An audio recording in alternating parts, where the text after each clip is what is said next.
이 트렌드라는 거를 그러니까 저희 같은 마케터들 전문가들도 이 트렌드 흐름을 읽어내는 건 쉬운 일이 절대 아닙니다. 어떻게 하면 이 트렌드를 잘 파악할 수 있을까요? 제일 좋은 방법은 뭐냐면 딱 지금 시기인 것 같은데 여러분들 그 인터넷 서점에다가 이렇게 트렌드라고 한번 검색을 해보세요. 그러면은 내년도를 이렇게 전망하고 분석한 책들이 무지 많습니다. 그래서 그 중에 출판사 다른 거 한 3권만 읽어보세요. 그리고 그 내용 중에 내가 좀 적용시켜 볼 만한 내용이 있으면은 그거를 트렌드화 시켜서 아이디어를 내는 거가 가장 빠를 것 같아요. 왜냐하면 이 트렌드 분석이 잘 맞지도 않습니다. 해보면. 트렌드라는 것은 우리가 농산물 소비 트렌드를 알아보기 위해서는 농산물을 보는 게 아니라 정치, 경제, 문화, 사회 모든 걸 다 봐야 돼요. 왜? 이 흐름을 잡아내는 거기 때문에. 이게 만만치가 않거든요. 그래서 그렇게 하지 마시고 한 책을 한 3권 정도 구매하셔서 한번 읽어보는 것도 큰 도움이 될 것 같다는 말씀을 드립니다. 자, 이어서 체리 슈머의 등장으로 무지출 챌린지. 예, 이러한 습성을 보이는 이유는 뭐다? 아끼고 줄이고자 하는 고객들이 많이 있다라는 거를 이제 뭐 인터넷에서 표현해주는 하나의 챌린지겠죠. 또 줄이기, 모으기, 공유 같은 카드 섹션이 지금 SNS에 공유가 되고 있다.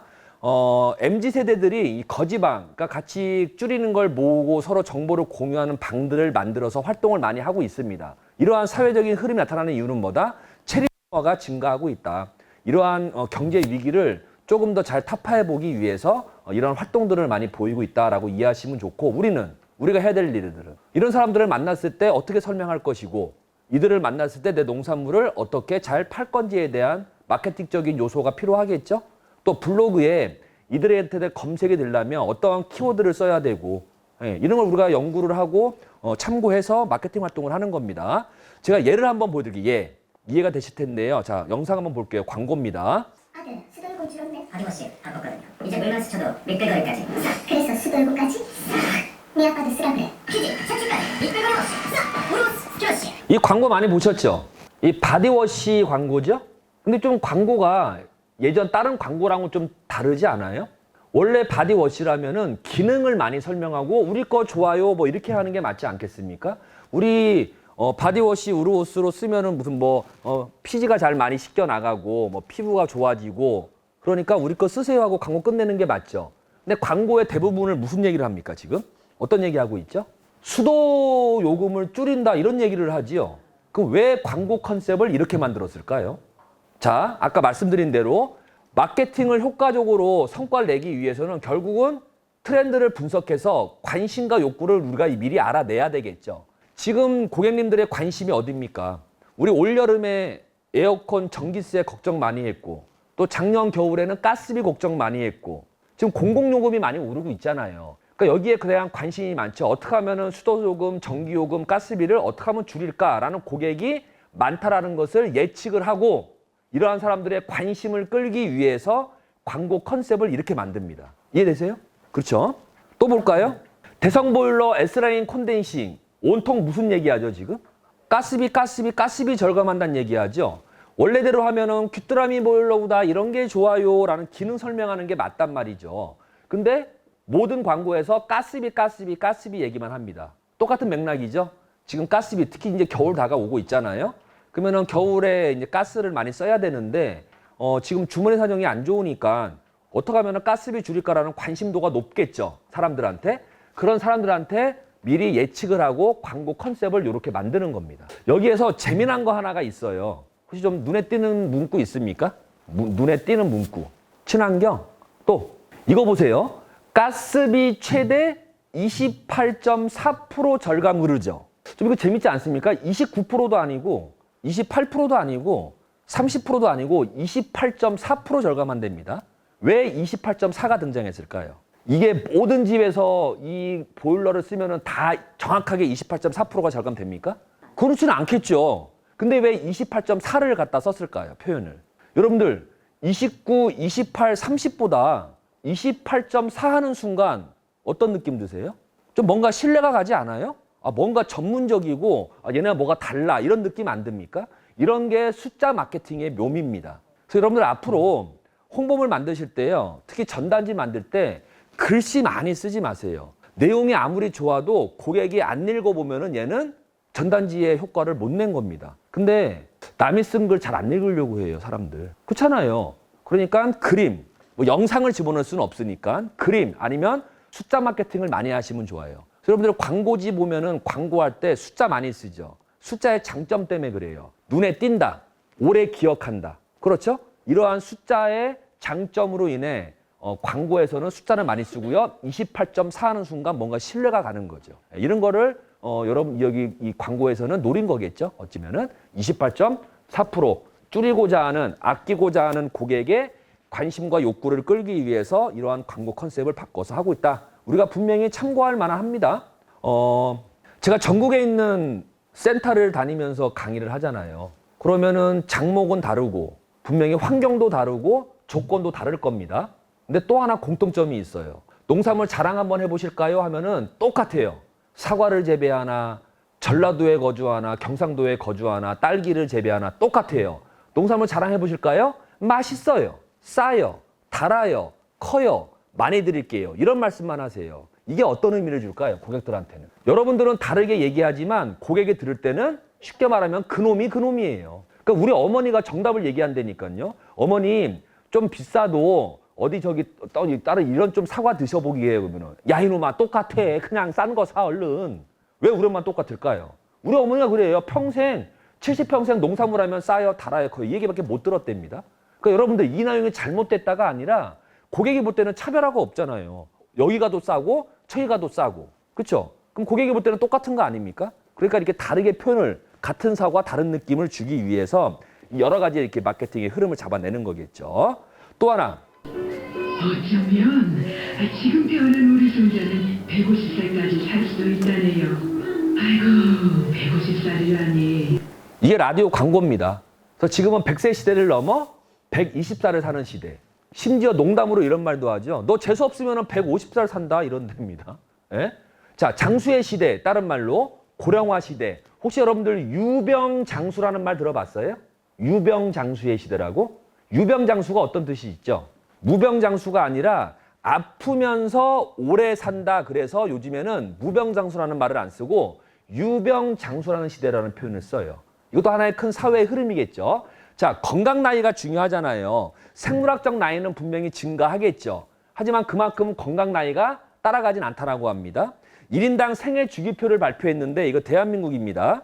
60세 이후에 보편적으로 적자 인생을 산다고 하네요. 근데 적자 중에 차지하는 지출 비용의 대부분이 의료비라고 합니다. 그러면 연결시켜 볼게요. 유병장수의 시대, 아프면서 오래 산다? 아프면서 오래 살면은 어쨌든 간 의료비가 훨씬 더 지출이 높아지겠죠. 이러한 사회 흐름 속의 고객들은 어떠한 소비를 보일까라는 것도 우리가 분명히 참고적으로 알아볼 내용입니다. 자, 건강 나이를 65세로 보면은 90세까지 산다라는 가정하에 이런 게 나오지요. 은퇴 후 25년은 아프면서 산다. 질병과 고통 시대. 65세 이상 만성질환자 평생 약 드시는 분이 89.2%. 이거 대한민국이에요, 지금. 또한 65세 이상 1인당 월 평균 진료비가 52.9%. 지금은 더 늘었을 겁니다. 이만큼 증가하고 있대요. 자, 이러한 사회 속의 고객은 어떠한 농산물에 관심을 보일까요? 한번 예측해 보세요. 답은 나와 있잖아요. 안 나와 있어요? 자, 나중에 우리가 이러한 고령층을 상대로 내 농산물을 한번 알리고 팔아보겠다 하면은 기능성을 강조해야 되는데 하나 적어 놓으세요. 기능성 옆에 가로 열고 건강 안전. 이들이 듣고 싶은 말은 뭘까요? 아까 제가 초반에 뭐라고 그랬죠? 하고 싶은 말이 아니라 듣고 싶은 말을 해주자. 생산자가 하고 싶은 말이 아니라 고객이 듣고 싶은 말을 해주자라고 말씀을 드렸죠. 그럼 이러한 고령층은 어떠한 말을 듣고 싶어 할까요? 농산물에 대해서. 상대적으로 싸요, 커요, 많이 줄게요. 이 말보다는 이 농산물 건강해, 안전해요. 이런 말을 훨씬 더 듣고 싶어 하겠죠. 왜? 모든 사람이 건강에 대한 관심도가 높지만 특히 이 고령층이 훨씬 더 많잖아요. 그래서 이들한테는 어떻게? 선제적으로 기능성, 건강합니다, 안전합니다라는 걸 강조하는 게 훨씬 더 농산물에 관심을 끌고 욕구를 충족시켜 고객 만족을 시키는데 유리할 수 있다라는 말씀을 드려봅니다. 자, 세 번째는 MZ세대, MZ, 20, 30대를 의미하겠죠. MZ들은요. 가격보다 훨씬 더 가치에 예민한 반응을 보입니다. 굳이 배경 설명을 드리면 조금 더 부유한 층에 태어나서 생활을 해왔고 또한 인식이 훨씬 더 높아졌겠죠. 기성세대에 비해서. 그러니까 가격보다는 가치에 대한 관심도가 높을 수밖에 없어요. 근데 이런 MZ들이 추구하는 가치 중에 한 가운데 있는 게 바로 ESG라는 겁니다. ESG는 혹시 들어보셨나요? 저는 ESG를 보는 순간 딱 농업농촌이 떠올랐거든요. 근데 우리 농업농촌이 ESG 얘기를 잘 안 해요. 요즘에 굉장히 핫한 이슈죠. 설명드리면 인바이어먼트, 소셜, 거버넌스의 앞에 이니셜을 딴 겁니다. 자, 볼게요. 가격이 비싸더라도 ESG 경영 실천의 기업의 제품을 구매하겠다. 무려 64.5%가 나와요. 그러니까 예를 들면 이런 거죠. 우리 같은 비성세대는 싸요? 달아요? 많이 줄 거예요? 이런 게 우선순위라면 이들, MZ들은 싸요, 달아요, 커요가 잘못된 게 아니라 뒤로 밀린 거예요. ESG 실현해요? ESG 농장의 사과예요? 이걸 관심 두는 겁니다. 그건 인식의 차이겠죠. 그래서 저는 볼 때 앞으로 우리 농업농촌이 이 얘기, ESG 얘기 많이 하셔야 돼요. 지금 돈 잘 버는 회사, 흔히 말하는 잘 나가는 회사 다 ESG 기업입니다. 그래서 ESG 기업, ESG 마케팅, ESG 투자, 심지어 ESG 경영 이런 것도 다 나오고 있지 않습니까? 설문을 해봅니다. MZ세대들한테 당신은 가치 소비합니까? 무려 10명 중에 8명이 네라고 해요. 그들 중심에 뭐가 있다? ESG라는 게 있다. 이것도 재밌죠? Z세대, 20대를 말하겠죠? Z세대 취준생 77%가 기업에 지원할 때요, 뭘 봐요? ESG 실천을 하고 있는지에 대한 기업의 내용을 보고 지원을 하겠다고 설문을 합니다. 굉장히 높죠. 사실 우리는 이런 거 안 봤죠. 다른 거 봤죠. 뭐 돈이 많냐, 뭐 사업부서가 여러 개냐, 뭐 월급 많이 주냐 이런 관심이지만 이들은 그 기업이 ESG를 실현해라는 걸 보고 지원을 한다고 합니다. 그만큼 인식이 바뀐 거고 관심도가 많다라는 거예요. 그렇죠? 자, 신문 기사를 봐도요. 온통 ESG입니다. 그러니까 ESG 모르면 큰일 날 것 같아요. 그렇죠? 자, 볼게요. 인바이어먼트의 이 환경 문제, 소셜의 S, 사회적인 문제, 거버넌스 G, 지배구조 문제 이런 거에 대한 관심이 많은 거예요. 그래서 ESG 경영, ESG 기업, ESG 마케팅, ESG 투자 이런 말도 하고요. 이러한 ESG는 비재무적 요소라고 해서 우리가 흔히 재무제표에 써 있지는 않아요. 하지만 그 기업이 실천하는 방향성, 비전을 본다라는 거죠. 그래서 심지어는 사과가 좋은 게 아니라 ESG 실천하는 농장의 사과를 좋아한다 이렇게 이해하시면 될 것 같아요. 관심도가 분명히 다릅니다. 또한 요즘에 MZ들의 걱정거리가 보세요. 1등이 생활비고 2등이 기후변화예요. 그만큼 사회적인 문제에 관심이 많다는 걸 의미하겠죠. 자, 그러면 이러한 MZ들이 추구하는 가치의 한 가운데 있는 ESG를 우리 농업농촌이 어떻게 실현할까라는 걸 제가 한번 정리해 봤어요. 첫 번째, 환경 문제. 간단합니다. 결국은 친환경으로 가셔야 돼요. 그렇죠? 친환경. 근데 여러분 이 친환경은요. 우리가 다른 말로 필환경이라고 해서 당연히 해야 되는 일 이렇게 인식하는 의식이 높아지고 있습니다. 우리 농업농촌도요. 이 환경 문제는 전 세계적인 문제죠. 우리 농업농촌도 이 친환경에 대한 이슈는요. 여러분들 꼼꼼히 따져보셔야 돼요. 왜? 뒤에 나오겠지만 고객들이 원하는 농산물의 방향성, 구매 기준이 많은 분포가 친환경으로 이미 가고 있습니다. 근데 여러분들 궁금하지 않으세요? 고객이 친환경에 대한 관심도가 높은 거는 동의하시죠? 그럼 이렇게 한번 질문해 볼까요? 고객님들은 친환경에 대한 관심도가 높으나 친환경 농산물이 잘 팔린다는 다른 말 같아요. 맞죠? 그 결과 일반 농사보다도 친환경 농사를 재배하는 농업인들이 현재는 돈을 못 버는 구조예요. 좀 이거 신기하지 않습니까? 왜 그럴까요? 이 본질이 뭘까요? 제가 오늘 폭넓게 뭐 유통까지는 설명 못 드릴 것 같고 마케팅적으로 말씀드리면 이건 것 같아요. 고객이 선호하는 것이 친환경은 맞아. 근데 선호한다고 해서 구매로 이어지지가 않아. 그럼 그 이유가 뭐냐 이거죠. 이걸 풀어내야 돼요. 좋아. 친환경 먹을 거야라고는 한다니까요. 근데 구매랑은 안 이어져요. 뭘까요? 저는 이 단어를 말씀드리고 싶어요. 신뢰. 신뢰. 이게 무슨 얘기냐면 친환경 농산물과 일반 농산물을 생산자를 포함한 소비자가 구분을 합니까? 이거 못 하잖아요. 농약을 많이 친 배추와 농약을 덜 친 배추를 구분해낸다? 아니잖아요. 그럼 뭘까요? 친환경은 눈, 코, 입으로 확인되는 게 아니죠. 신뢰라는 말을 제가 왜 했을까요? 믿음으로써 형성되는 게 신뢰고 신뢰를 기반으로 판매하는 게 친환경이에요. 왜? 친환경 농산물은 구분이 안 되니까. 마트 갔더니 아무도 모르는 농업인 얼굴 그려져 있고 친환경 오이 10,000원. 근데 옆에 봤더니 일반은 오이 1,000원. 고객은 친환경 오이 먹으면 갑자기 막 몸이 건강해지고 일반 오이 먹으면 몸이 아프진 않을 거 아닙니까? 그럼 일단 좋은 건 알겠으나 지금처럼 가격에 민감한 사람들은 싼 일반 오이를 구매할 수밖에 없는 거예요. 그래서 실제 설문을 해보면 이래요. 왜 친환경 안 드세요? 그럼 뭐라고 하는지 아십니까? 비싸서요 그래요. 근데 심층 인터뷰를 해보면 답변이 바뀌어요. 뭐라고 그럴까요? 못 믿어서 못 사겠어요. 이거 친환경 맞아요? 이렇게 얘기를 한단 말이죠. 이걸 우리가 해결해줘야 친환경이 팔리겠죠. 그래서 저는 친환경의 본질은 신뢰로 봅니다. 신뢰. 하나 적어놓으세요. 나중에 친환경 하시는 분들은요. 좀 더 밀도 있는 마케팅을 통해 고객과 신뢰를 쌓지 않으면은 고객 쉽게 친환경에 지갑 열지 않습니다. 그 신뢰를 어떻게 우리가 해결해 줄까? 왜? 친환경은 신뢰값이기 때문에. 그래서 이런 말이에요. 친환경이 비싼 이유는 신뢰값을 지불하기 때문에 비싼 겁니다. 이렇게 제가 설득을 시키거든요. 하지만 쉽지는 않습니다. 어쨌든 환경 문제는 결국 우리 갈 방향은 친환경입니다. 자, 보강 설명 드릴게요. 뉴스를 봤더니 고객님들이 말을 하지요. 소비자 10명 중 9명 친환경 제품 구매 의사 밝혀. 그게 나옵니다. 다소 비싸더라도 친환경 제품을 구매할게요. 소비자 86%가 네 그래요. 또한 코로나19 이후 도시민의 친환경 농산물 구매량의 추이 21.2%가 증가합니다. 이런 데이터가 다 입증을 해주잖아요. 또 같은 맥락인데 소비자 3명 중 1명 사과가 아니라 사과를 만드는 농장을 보고 구매하겠대요. ESG 실현에 왜? 이들이 추구하는 가치니까. 마케팅을 얘기할 때 차별화라는 얘기를 많이 하죠. 남들과 다르게 팔아라. 제가 아까 말씀드렸죠. 전국에 있는 농업인들이 가장 많이 하는 내 농산물 자랑.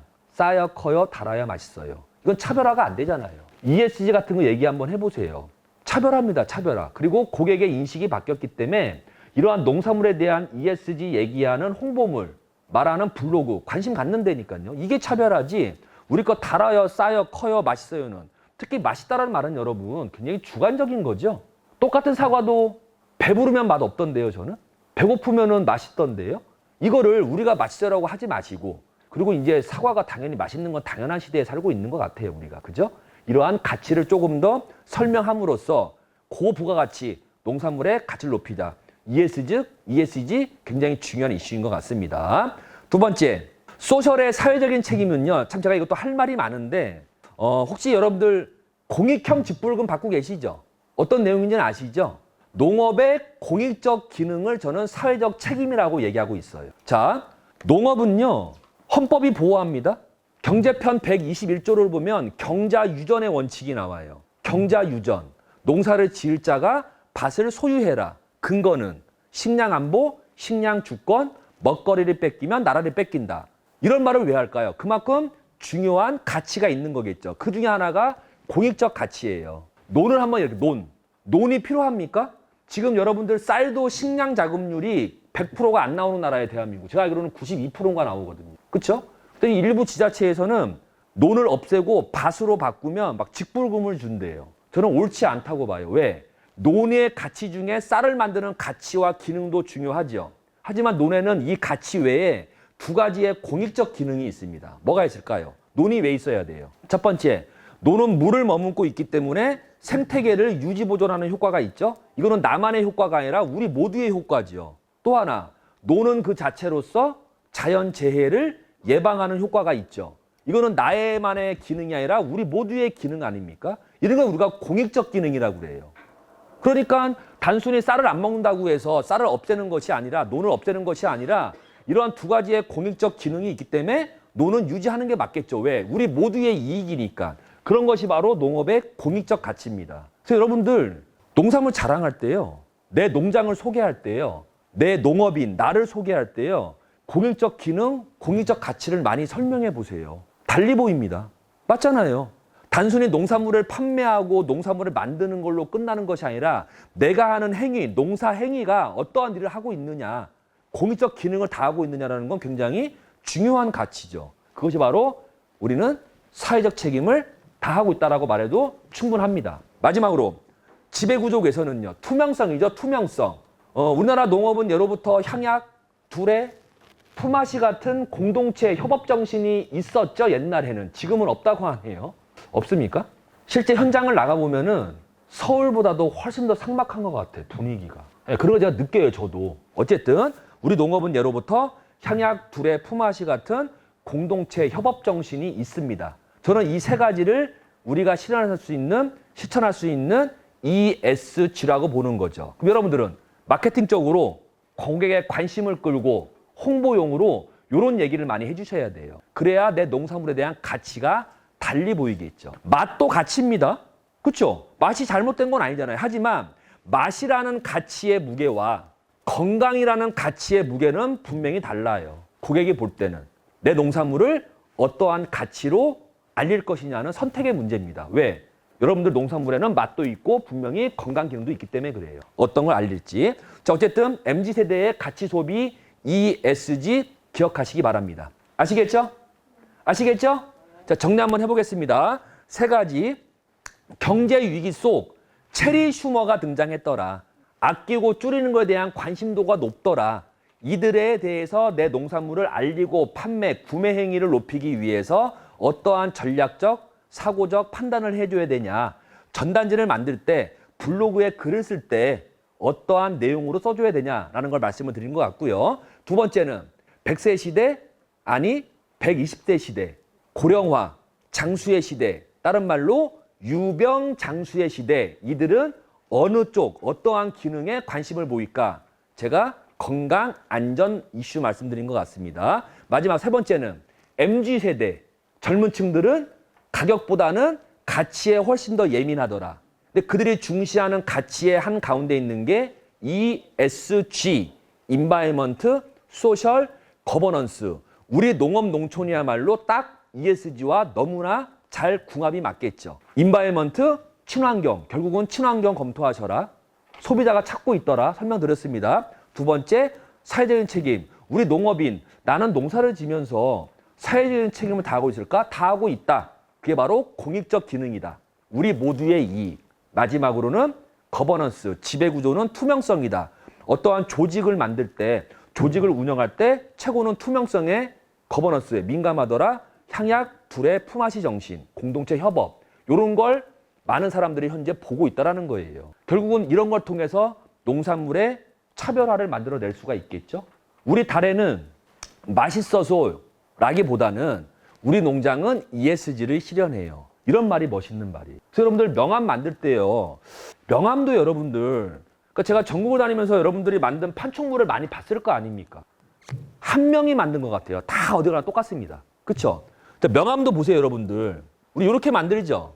앞면에 농장 이름, 내 이름, 뭐 전화번호, 이메일 쓰고 뒷면은 농협 계좌번호 입금해 주세요. 이렇게 쓰시더라고요.